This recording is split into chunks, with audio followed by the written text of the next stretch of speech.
bahwa NU itu besar. NU bisa menentukan masa depan. Kalau Anda tidak pernah mimpi besar untuk bangsanya dan Anda selamanya akan menjadi masyarakat yang inferior, maka selama itu pula NU juga akan dipinggirkan.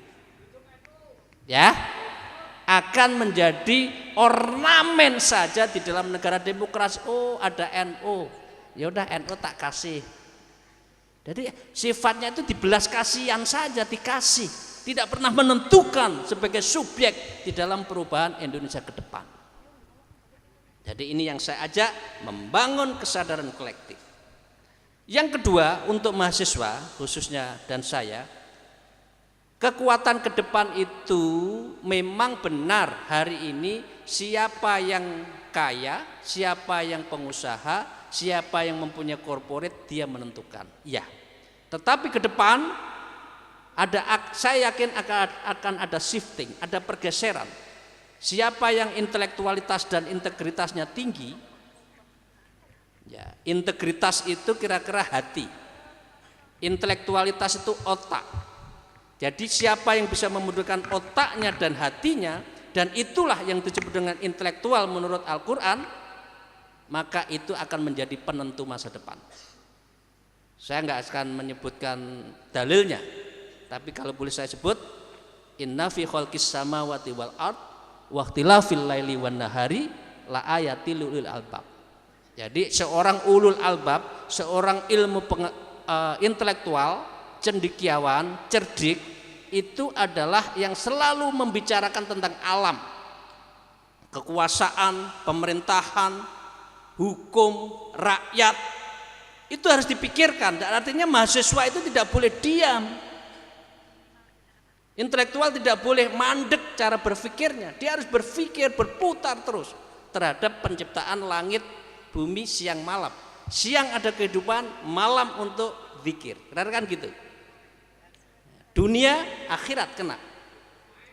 Ya, disitulah disebutkan di ayat berikutnya, siapa orang seperti ini ulul albab, yaitu alladzina yadhkurunallaha qiyaman wa qu'udan wa 'ala junubihim.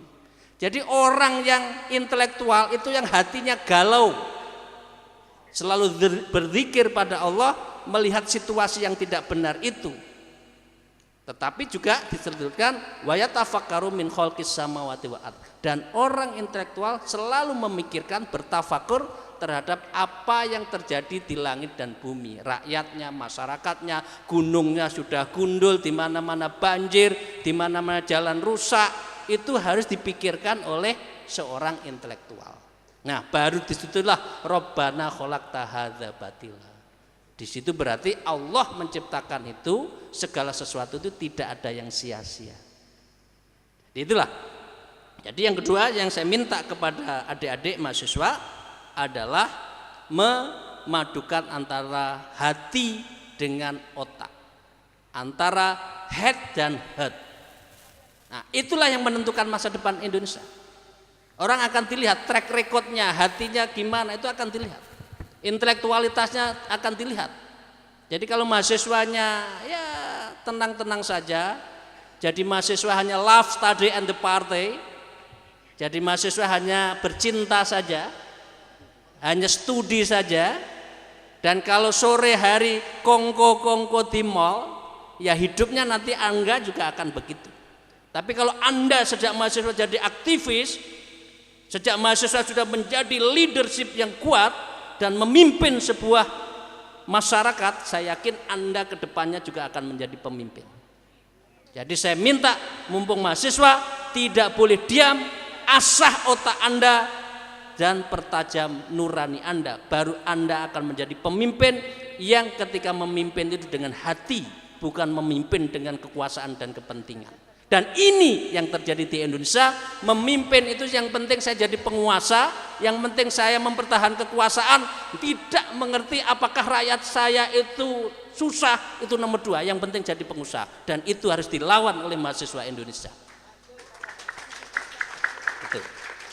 Jadi ke depan kalau Anda mahasiswa dan mampu memadukan antara dua tadi, ketika memimpin pada saatnya Anda akan menjadi tokoh yang berpikir memimpin dengan hati. Yang ketiga, adik-adik mahasiswa, yang terpenting buat mahasiswa sekarang adalah apa yang disebut dengan profesionalitas atau punya skill. Anda lulus jangan menjadi beban orang tua lagi. Ya, saya masih banyak melihat biasanya pulang itu sudah lulus sarjana, pulang masih minta duit orang tua. Enggak tahu di sini ada enggak ya gitu. Enggak ada sedikit tapi semuanya. Insya Allah enggak ya. Oke. Jadi jangan beban. Dengan keluar menjadi mahasiswa, Anda akan menjadi orang-orang yang punya skill. Ilmu itu bisa diakses di mana-mana. Jadi kalau Anda punya skill, insya Allah masa depan Anda akan juga menjadi madecer, masa depan yang cerah. Bukan madesur, masa depan yang suram. Jadi syaratnya 3 tadi, mimpi kolektif, ketajaman mata hati dan intelektualitas kita, kemudian mempunyai profesionalitas yang tinggi untuk bekal terjun di dalam kehidupan masyarakat. Demikian pengantar saya, ada waktu 20 menit untuk bisa kita berdialog. Jika ada sesuatu yang tidak berkenan, saya mengucapkan saya mohon maaf, tetapi di atas segalanya saya terima kasih kepada panitia yang telah mengundang kepada kami untuk bisa bicara dengan BEM PTNU se-Nusantara. Terima kasih. Wallahul muwafiq ila muthariq. Wassalamualaikum warahmatullahi wabarakatuh. Waalaikumsalam warahmatullahi wabarakatuh.